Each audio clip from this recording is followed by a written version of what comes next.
Investment in infrastructure is fundamental to the development of any country, and this is a sector that's burgeoning in Turkey off the back of its buoyant economy. With me to discuss is Maier and Şule Topçu Kılıç from EBRD. So Thomas, if I might start with you. So Turkey today, how well developed is it in terms of infrastructure and where are the challenges? Turkey is a significant market for us and for many investors because let's remember it's the 18th largest economy in the world. The GDP per capita is now above $20,000. It has a lot of connections both regionally and globally, and at the same time it has a lot of infrastructure needs. For example, in the next 15 years the government plans to triple the length of its high-speed rail network, double the motorway network, and increase the capacity of its container ports by about 20 to 25%. So there are lots of opportunities there. And in addition, what encourages us very much is that the Turkish government promotes the PPP model as the key delivery tool to actually bring infrastructure to the people and to those that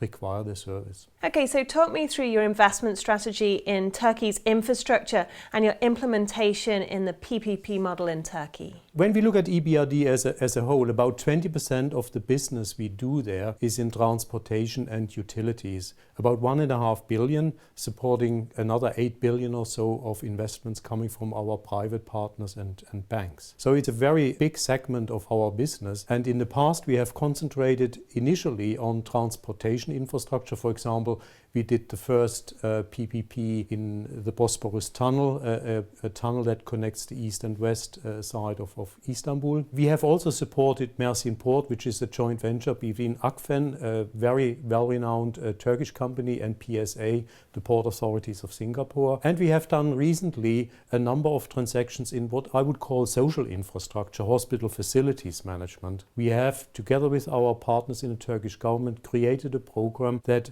will be eventually around $18 to $20 billion and will supply 50,000 quality hospital beds that are urgently needed in the economy. And how have you measured the success? I would measure the success in two ways. The first one is, does this program attract international sponsors, companies that are willing to put money, resources down?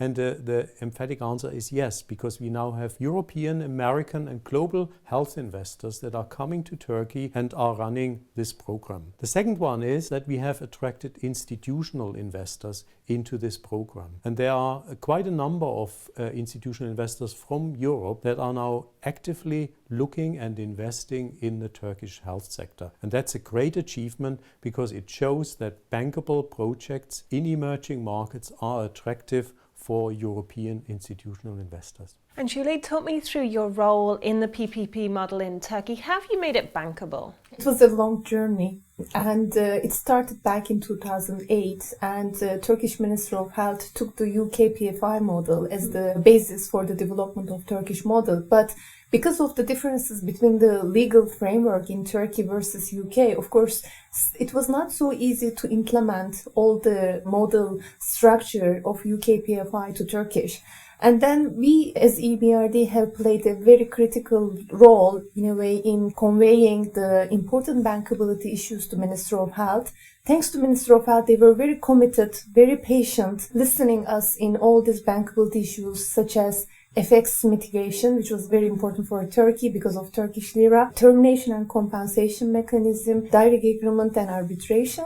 And certain matters were not really defined in the Turkish legislation, and Ministry of Health made some PPP law changes in order to make it implemented. And we as EBRD played a very critical role in supporting the Ministry of Health to make those bankability issues sorted out. What have been the challenges and how have you overcome them? In a PPP program, which is newly developed in a country like Turkey, bankability issues and solving those bankability issues was one part of the challenge, which was sorted out successfully with the commitment also we received from the Ministry of Health. The second challenge, which was very important, was the acceptance of the PPP program by the public, and political acceptance as well was very important. So with the technical support we have provided to Ministry of Health, value for money methodology is being developed at the moment, which we will show what a project, if it is done with the PPP model, will be providing cost and benefit versus if it is done by the public. Of course, another challenge is Ministry of Health needs to have the full infrastructure to make the monitoring during the construction and operation period. And that's another technical support which we are currently providing. Şule, Thomas, thank you.